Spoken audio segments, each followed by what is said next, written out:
Hi everyone. Today I'm taking a look at a grand total of 8 different ultra-wide-angle lenses for APS-C digital cameras. I've got lenses from Canon, as well as 3 third-party manufacturers, Sigma, Tamron and Tokina. I'm afraid I don't test Nikon or Sony equipment, but I'm sure anyone who uses those cameras might find this video helpful too. But do remember, of course, Canon lenses won't work on a non-Canon camera. I remember the day I got my first ultra-wide-angle lens. It was a Canon 10-22mm to go on my little Canon 550D camera. Those were the days I was first discovering photography while living out in South Korea, and it was incredibly exciting to be exploring this beautiful country with a lens that got such wide, dramatic and fun pictures. It was also a pretty useful lens for my first trip to the Grand Canyon, where at 10mm I could gather in more of the canyon's vastness into my pictures.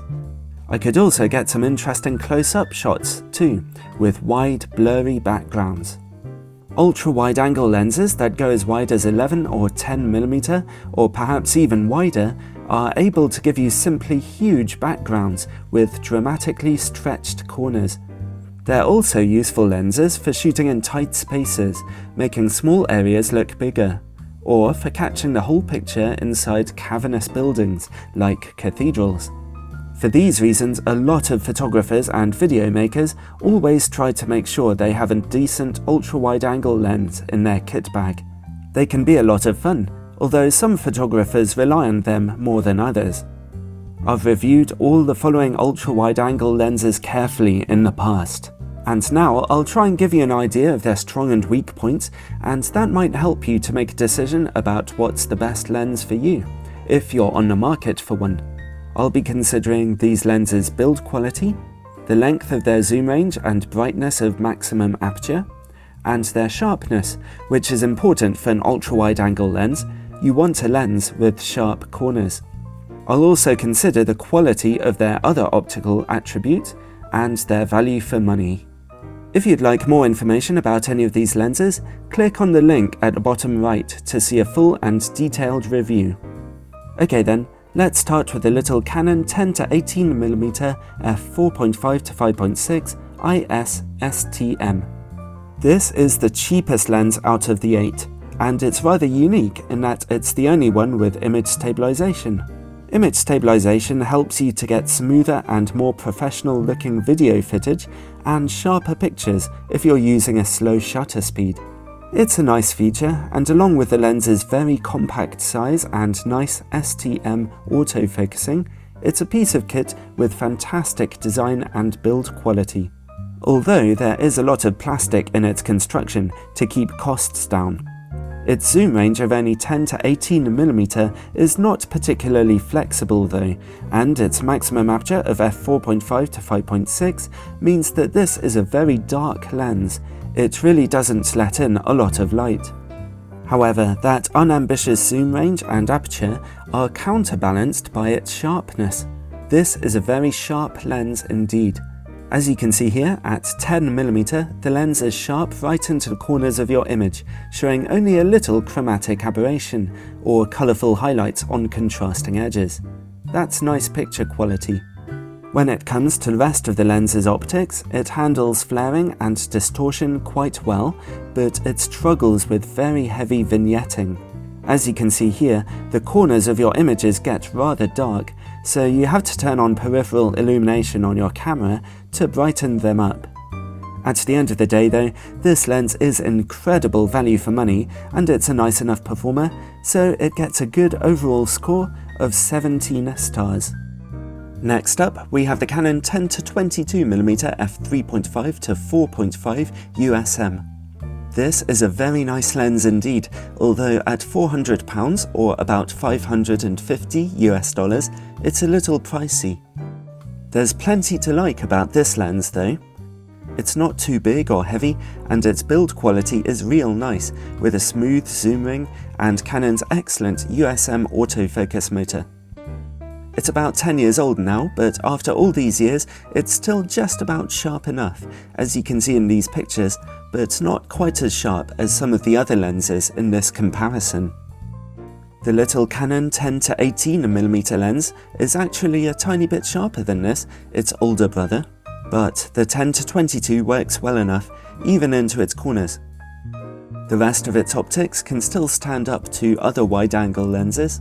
In particular, it has quite a low amount of distortion at 10mm, and it also has nice bokeh. Its zoom range of 10 to 22mm is very handy, and the maximum aperture of f3.5 to 4.5 is good enough for most uses. For all these good attributes, the lens also gets 17 stars. Our next lens is made by Sigma, and it's their cheapest offering on the market, the 10 to 20mm f4 to 5.6 EX-DC HSM. Despite costing only about £300, this lens has great build quality, being very solid and having Sigma's excellent HSM autofocus system. However, this lens doesn't quite deliver the sharpest, punchiest pictures in the world. It's not a soft lens, but neither is it particularly sharp, as you can see in this picture at 10mm. Apart from that though, the rest of its optics are alright, and the lens is not very expensive. However, it only has quite a dark maximum aperture of f4 to 5.6, so it's not great for shooting indoors or in other dark situations.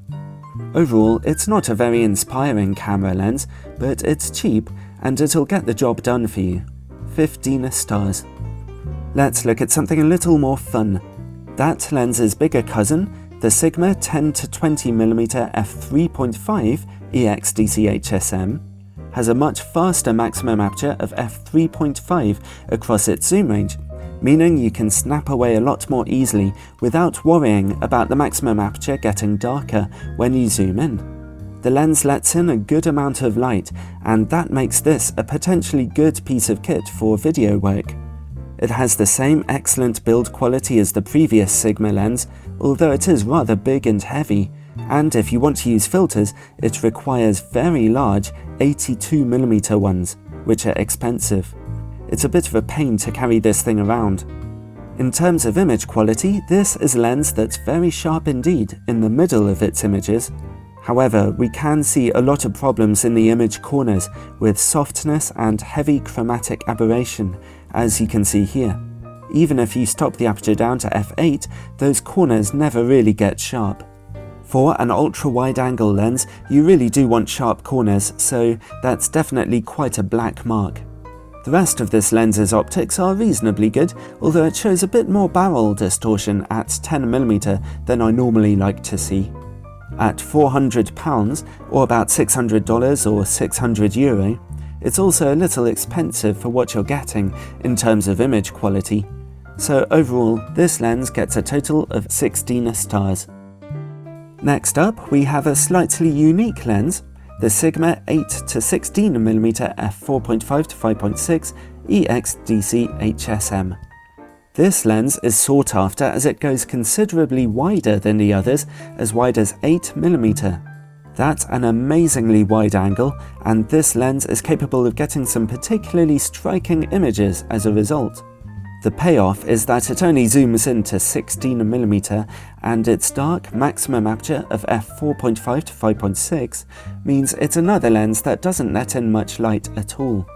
This is another Sigma lens with excellent build quality, with lots of metal in its construction and, again, Sigma's excellent HSM autofocus.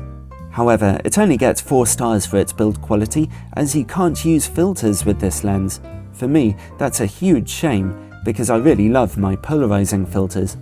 But this lens has some real optical aces up its sleeves. Firstly, it's pretty much the sharpest one out of all these lenses, giving us brilliant resolution from the middle of the image and right into its corners, even at 8mm. The rest of this lens's optics are reasonably good. It handles flaring quite well, working very well against bright lights. Optically, this lens really delivers, certainly a lot more than the other Sigma lenses on this list. It's a bit of a pricey piece of kit, but its unique 8mm widest angle and its brilliant optics mostly justify its cost. It gets a good overall score of 17 stars.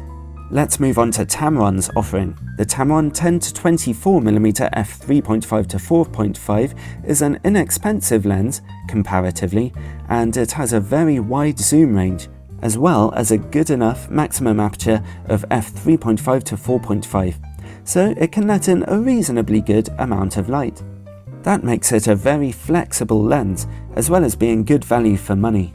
However, the lens's build quality is a bit cheap and nasty, which is typical for one of Tamron's older lenses. Also, it's not a very sharp lens at its widest apertures. Here you can see the comparatively weak image quality at f3.5 in the middle of the image, and now over into the corners. You have to stop the lens's aperture down to about f8 for decent picture quality, so it's not really a very sharp lens. But if you're not too bothered about getting the sharpest looking pictures, and you just want an ultra-wide-angle lens that's cheap and fun, the Tamron can be a good enough option for you. 15 stars. Let's move on now to the Tokina 11-16mm f2.8. This lens has a slightly stupid zoom range of only 11-16mm, meaning you can't really zoom in and out much at all. So it's not a flexible lens. But it has a fast maximum aperture of f2.8, so it lets in more light than any other lens I've looked at so far. f2.8 is very nice for shooting indoors or in darker situations, so this lens is particularly popular with video makers. It's good to have a lens that lets in so much light. It also has nice build quality, but its autofocus system and push-pull focus clutch are rather clumsy and old-fashioned, in my view anyway. But the good news is that this is actually a very sharp lens. Apart from being sharp though, this lens's optics are just good. It doesn't show much distortion or vignetting, but it does show flaring when bright lights are in the picture. And when you use that maximum aperture of f2.8 to get out of focus backgrounds, then the quality of this lens's bokeh is pretty busy and ugly looking. Although this lens only gets 16 stars, its fast aperture does make it quite a recommendable option for filmmakers, among whom this lens is actually quite popular already. Finally, we have the brand new Tokina 11-20mm f2.8. It's an update of the 11-16mm lens, but with a more useful zoom range. It shares a lot in common with the 11-16mm lens, with similar build quality and very good resolution. This too is a very sharp lens indeed. However, while this lens has a better zoom range, it costs almost £500, making it a very expensive piece of equipment indeed. And apart from its good sharpness, this new lens actually has rather poor optics. It shows a heck of a lot of flaring when bright lights are in the picture, as you can see here. It also has terrible quality bokeh when you do get an out of focus background. Also, when you zoom this lens in, it suffers from dreadfully soft close-up image quality when you focus closely on your subject, which is a real shame. Despite its sharpness and fast maximum aperture, I didn't really fall in love with the Tokina 11-20mm f2.8 lens, and it too gets 16 stars. Well, to summarise, out of all these lenses, it's actually quite tricky to label any one of them as being the best. My favourite in this case are the Canon lenses. The 10-18mm has a rubbish zoom range and aperture, but it's small, sharp, and amazing value for money. The Canon 10-22 is a little older and a tiny bit creakier, but it has a better aperture and zoom range, not to mention pretty good optics. But between the 8 of them, all I can really say is that those two are my favourite. I'm not saying that they're necessarily the best lenses, because the best lens for you depends on what kind of photography you're doing. If you're desperate for the widest angle pictures you can possibly get, then the Sigma 8-16mm lens is absolutely brilliant, as well as being simply an extremely sharp lens in its own right. And if you want a lens with a wide maximum aperture, which lets in lots of light, then the Tokina lenses, or the Sigma 10-20mm f3.5 are nice options for you. Those are very desirable lenses for filmmaking or indoor photography. At the end of the day though, any of these lenses can get you great images if you use them properly and take them out with you. Take a look at my in-depth reviews for more information about them, think about what you need, then just pick one and get out there and have fun. God bless.